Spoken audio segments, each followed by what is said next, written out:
Hi students, in this video we will learn factorization method or splitting the middle term method using this example. Okay, 4x square plus 3x minus 1. Alright, now first we should check whether the terms are arranged in order or not.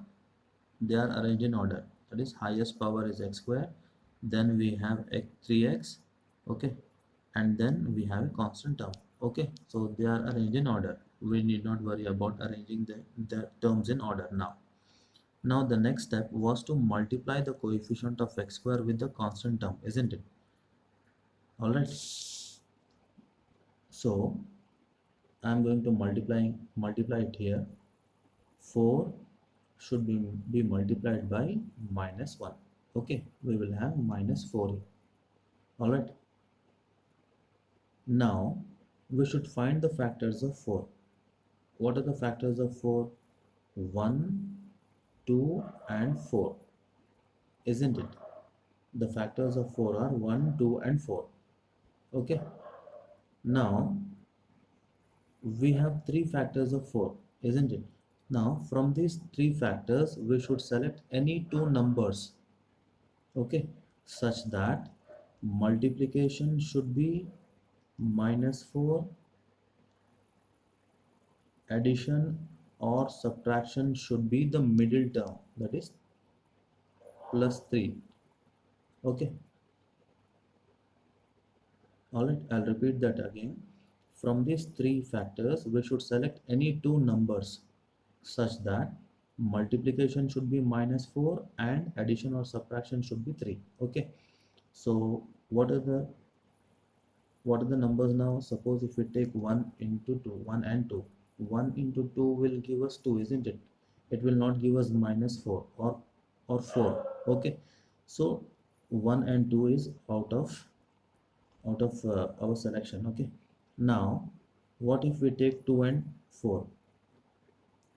2 and 4 will give us how much? 8, isn't it? 2 into 4 will give us 8. So 2 and 8 we need not consider, isn't it? Now what is left? 1 and 4.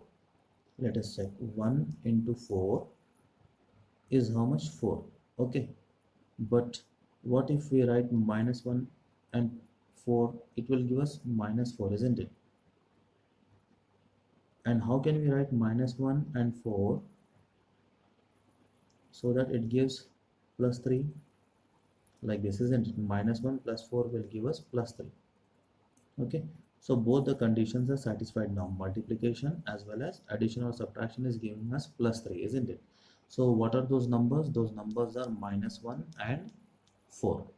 All right, so just let me rub this part.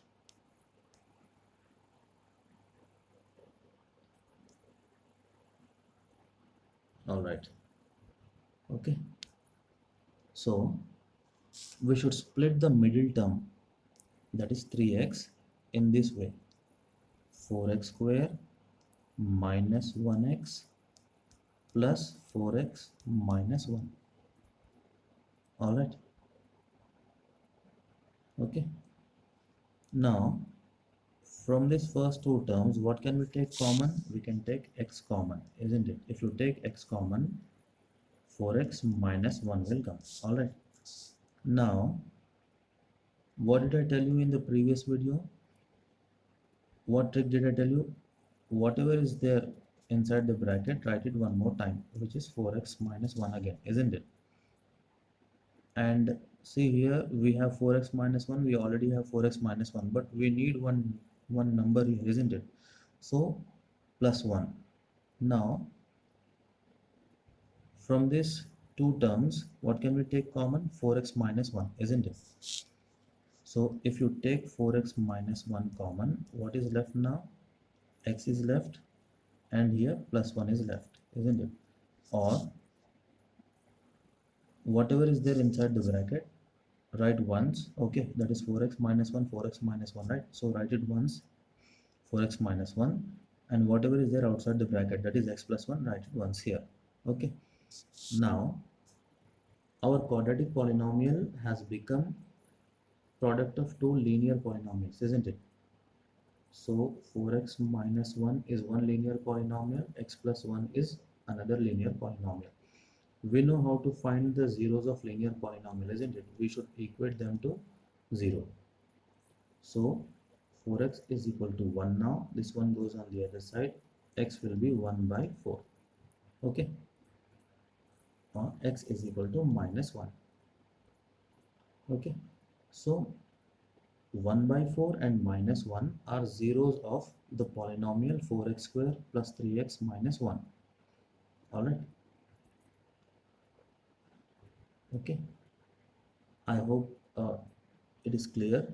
In the next video, we'll take a harder problem and solve it. Okay. So until then, have a nice day. I'll see you in the next video.